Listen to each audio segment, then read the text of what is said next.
Hello everyone, आप सभी का स्वागत है मेरे यूट्यूब चैनल इम्पैक्टिंग ज्ञान में। आज हम करेंगे एनसीईआरटी बेस्ड सीटेट एसएसटी के लिए कुछ एसएसटी के कुछ इम्पोर्टेंट क्वेश्चन। और हमारा टॉपिक आज मौलिक अधिकारों के बारे में हम क्वेश्चन डिस्कस करेंगे। हमारा फर्स्ट क्वेश्चन है, मौलिक अधिकारों की संख्या कितनी है? 6। सबसे पहले हमारा कौन सा अधिकार आता है? सबसे पहले हमारा अधिकार आता है समानता का अधिकार। समानता का अधिकार। समानता के अधिकार में क्या बताया जाता है? इसमें बताया जाता है सभी लोग समान है, किसी के साथ छुआछूत जाति पात कोई भेदभाव नहीं किया जाता, विशेष जाति कोई कुछ नहीं किया जा सकता, सभी बराबर हैं। इसमें ये बात बताई गई भी किसी के साथ कोई भेदभाव नहीं किया जा सकता। इसके बाद हमारा दूसरा अधिकार कौन सा है? दूसरा अधिकार है हमारा स्वतंत्रता का अधिकार।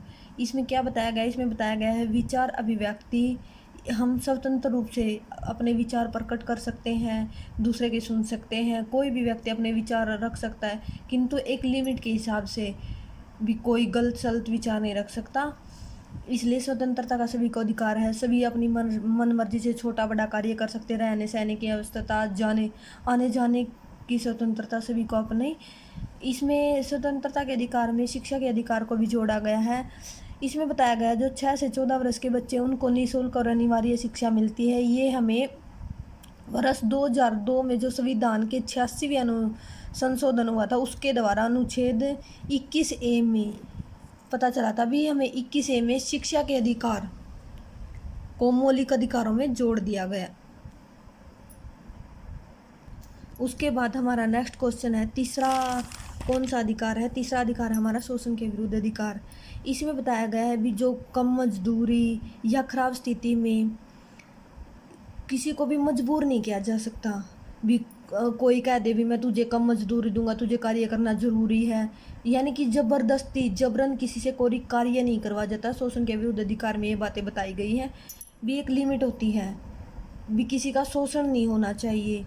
कोई भी मजदूर अपनी मर्जी से कार्य करेगा, जितनी मजदूरी रखी गई उसके हिसाब से, ये नहीं भी ज़्यादा घंटे काम करवा के कम मजदूरी देगा। इसमें ये बातें बताई गई। 14 वर्ष से या कम आयु के बच्चों को जो मजदूरी नहीं कराई जाएगी, ये ढाबे वगैरह होते हैं इन पे बच्चों को कार्य करवाया जाता है, तो इसमें बताया गया भी कार्य नहीं करवाया जाएगा। जो 14 वर्ष से कम उम्र के बच्चे हैं उनसे कार्य नहीं करवाया जाएगा, बाल मजदूरी नहीं करवाई जाएगी।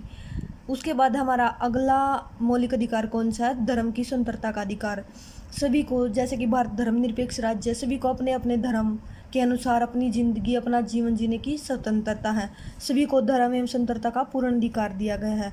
उसके बाद हमारा नेक्स्ट क्वेश्चन है, पांचवा मौलिक अधिकार क्या है? संस्कृति एवं शिक्षा का अधिकार। सभी को अपनी भाषा, अपनी लिपि, अपनी संस्कृति का जो है पूर्ण रूप से स्वतंत्र अधिकार दिया गया। उसके बाद हमारा छठा मौलिक अधिकार कौन सा आता है? उसके बाद हमारा मौलिक अधिकार आता है संवैधानिक उपचारों का अधिकार।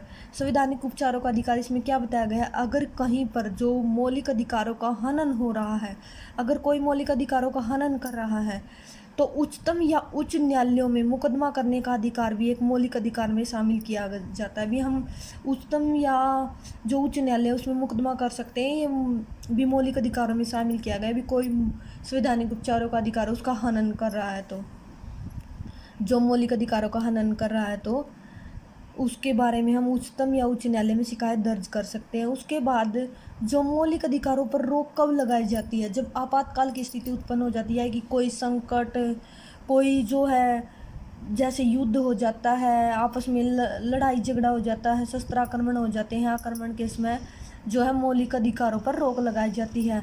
और मौलिक अधिकारों पर रोक लगाने का अधिकार किसके पास है? राष्ट्रपति अपनी पूर्ण शक्ति पावर के साथ जो है मौलिक अधिकारों पर रोक लगा सकता है युद्ध आक्रमण के समय। उसके बाद है जो सूचना का अधिकार अधिनियम संसद में कब पारित किया गया था? ये सूचना का अधिकार अधिनियम संसद में 2 मई 2005 को संसद में पारित किया गया था। और 15 जून को क्या हुआ था? 15 जून 2005 को राष्ट्रपति की अनुमति मिली थी सूचना के अधिकार को। और 12 अक्टूबर 2005 को यह कानून जम्मू कश्मीर को छोड़कर पूरे देश में लागू हो गया था। उसके बाद आता मौलिक कर्तव्य। मौलिक कर्तव्य को संविधान में कब जोड़ा गया था? 1976 ईस्वी में। 1976 ईस्वी में। वर्तमान में मौलिक कर्तव्यों की संख्या कितनी है? 11। आज हमने डिस्कस किए मौलिक अधिकारों के बारे में कुछ इम्पोर्टेंट क्वेश्चंस। तो फ्रेंड, आप सभी को ये क्वेश्चन हमने सिलेक्टेड और इम्पोर्टेंट क्वेश्चन किए। आप सभी को ये वीडियो कैसी लगी? आप सभी को वीडियो अच्छी लगी हो तो लाइक कीजिए, चैनल को सब्सक्राइब करिए, लाइक शेयर कमेंट कीजिए। अपने प्यार और सपोर्ट को ऐसे ही बनाए रखिए। Thank you.